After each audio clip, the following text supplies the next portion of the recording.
Hello बच्चों, कैसे हैं आप सब। आशा करती हूँ कि आप सभी अपने परिवार में अपने पेरेंट्स के साथ स्वस्थ होंगे, खुश होंगे। तो इस नए सेशन में आप सभी का बहुत बहुत स्वागत है।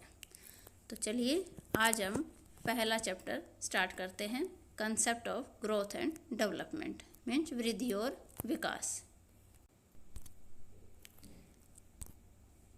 वृद्धि और विकास दोनों ही क्या है, परिवर्तन है।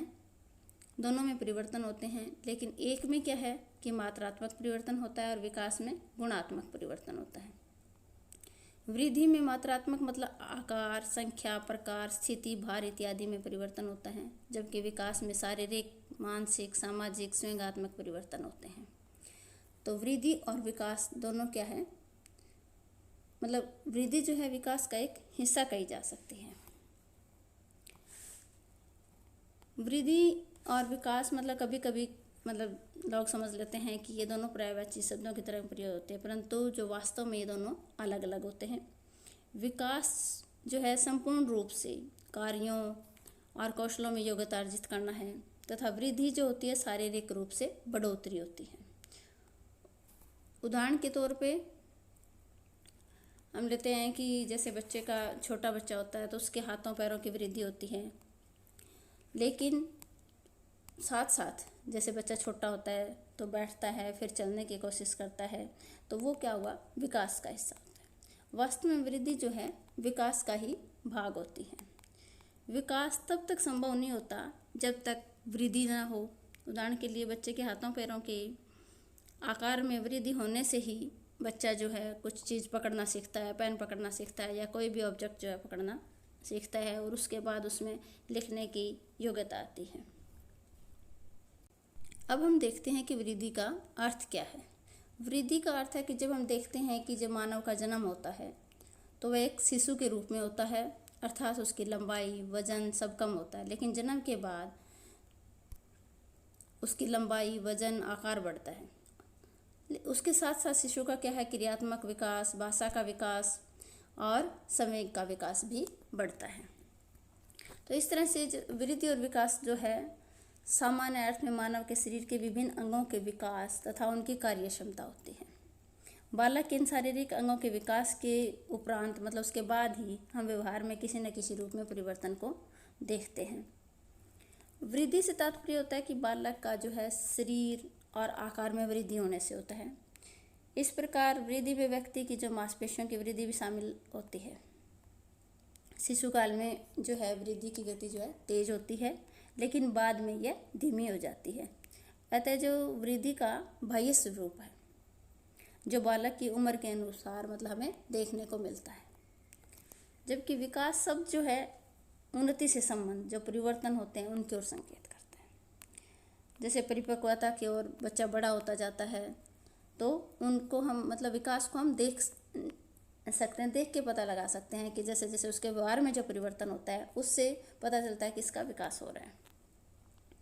अधिकांश शारीरिक विकास जो होता है शारीरिक वृद्धि के ऊपर ही निर्भर करता है कि बच्चे की वृद्धि किस तरह से हो रही है।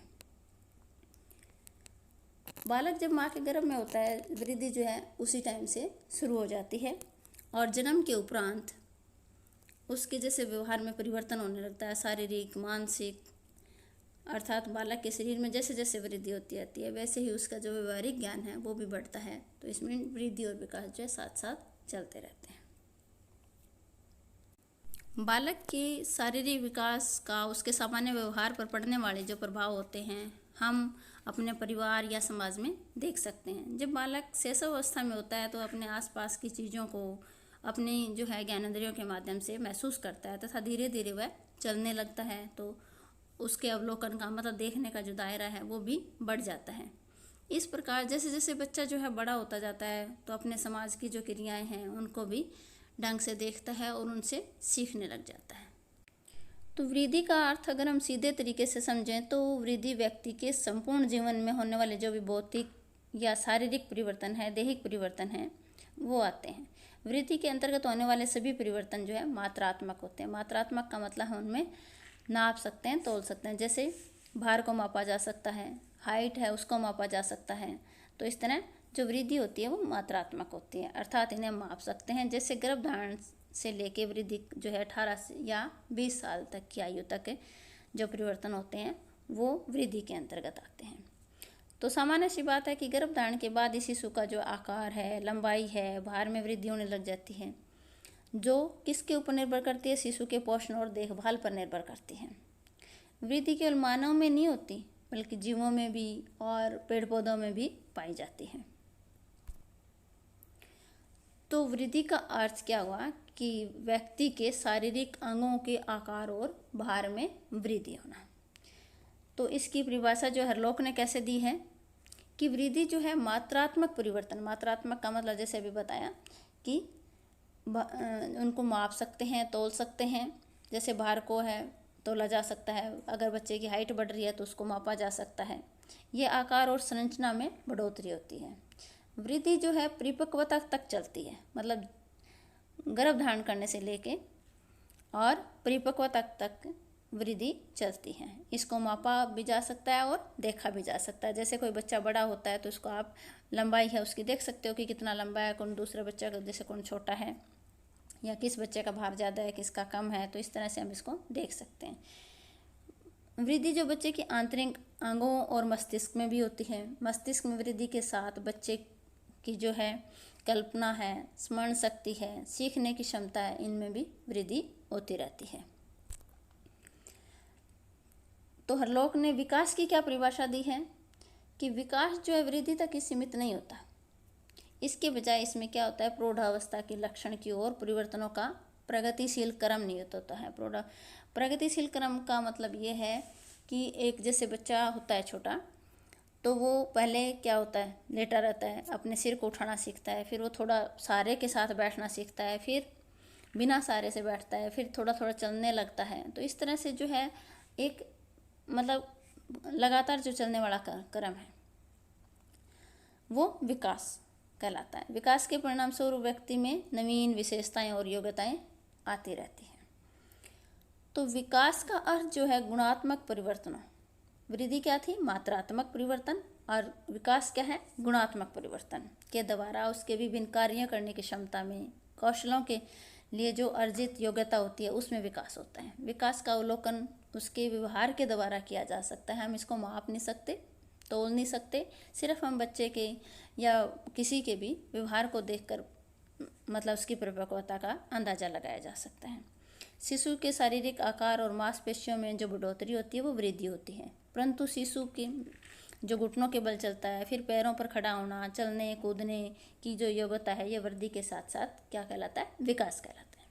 वृद्धि एवं विकास को अलग करना संभव नहीं है, अतः इसलिए इनको साथ साथ प्रयोग में लाया जाता है।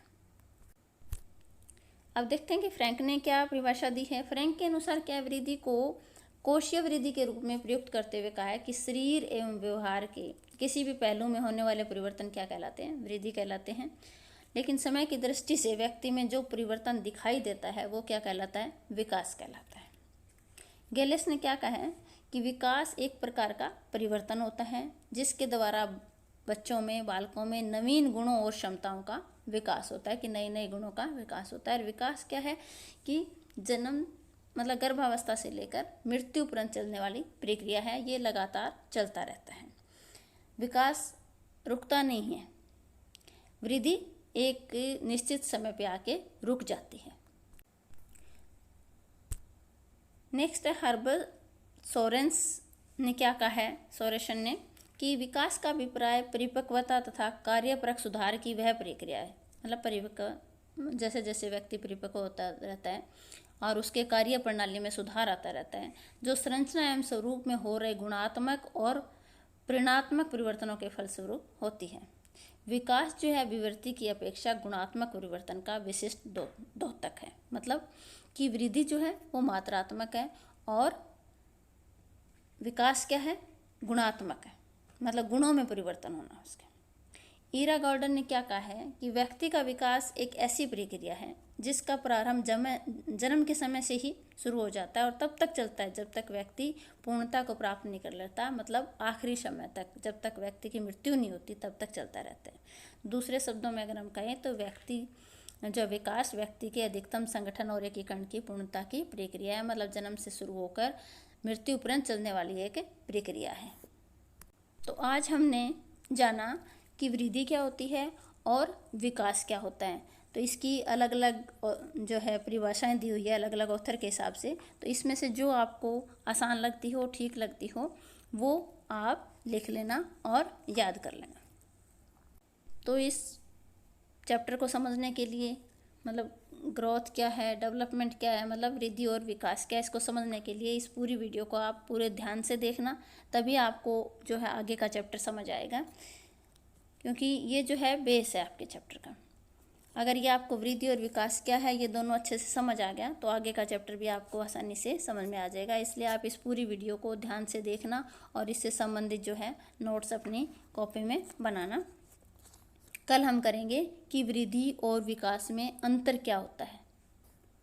ओके, बाय बाय, मिलते हैं कल नेक्स्ट वीडियो में।